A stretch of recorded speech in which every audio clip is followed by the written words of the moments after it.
Thomas and the Swan. Thomas and Gordon were at the big station, where Gordon had just backed down to take the express. "Hello, Gordon," said a voice. "remember us?" Gordon was late and not in the mood for guessing games, but he thought he recognized the voice. Pip? He ventured carefully. Or is it Emma? "It's me." Philippa laughed. "Well done.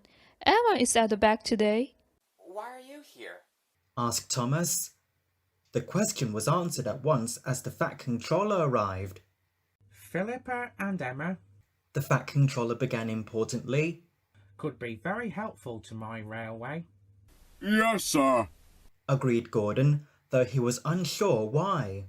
Too much time The Fat Controller went on. is wasted by changing the engine of the express at the other railway. Our timetable is too slow. Suddenly, Gordon realized what the Fat Controller meant. And if Pip and Emma were the express instead of me pulling it, there wouldn't be a changeover. Exactly. Agreed the Fat Controller. Well done, Gordon. After that, the Fat Controller often saw Pip and Emma at the big station. You're doing well. He would say kindly. I am very pleased my plan is working. One day, Thomas was at the junction when, with a cheerful "Good morning." Pip and Emma hurried by. Moments later, with a rattle and a roar, they were gone. They're a great success, Remarked Thomas's driver. and Gordon loves it.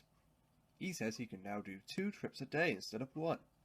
A little later, Thomas set off along the branch line, with Annie and Clarabelle following cheerfully behind.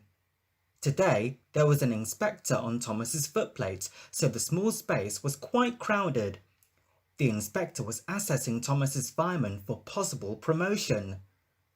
They stopped at the station by the river for Thomas to take on water. While they waited, Thomas saw something white on the rails in front. "What's that?" He asked, Just an old newspaper, I expect. said his driver. Come on. Just then, Thomas saw a white neck uncurl and a yellow beak appear. "Stop! He called. That's not a newspaper." Quickly, the driver braked and the inspector got down. He went to look and then returned to the cab. It's a swan. The inspector told Thomas's driver. It must have flown into the parapet of the bridge by mistake. Can you come and help, please? Thomas watched anxiously as the 2 men lifted the bird. It tried to flap its wings, but only one moved. Very carefully, the inspector and the driver carried the injured swan past Thomas.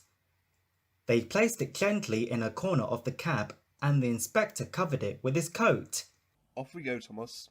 said his driver. Be as gentle as you can. The fireman had told the signalman at the river station what had happened, so they had a clear run to the top station. When they got there, the inspector took the swan in his car to a nearby vet. The vet reset the broken wing and kept the bird in his surgery garden until it was strong enough to fly.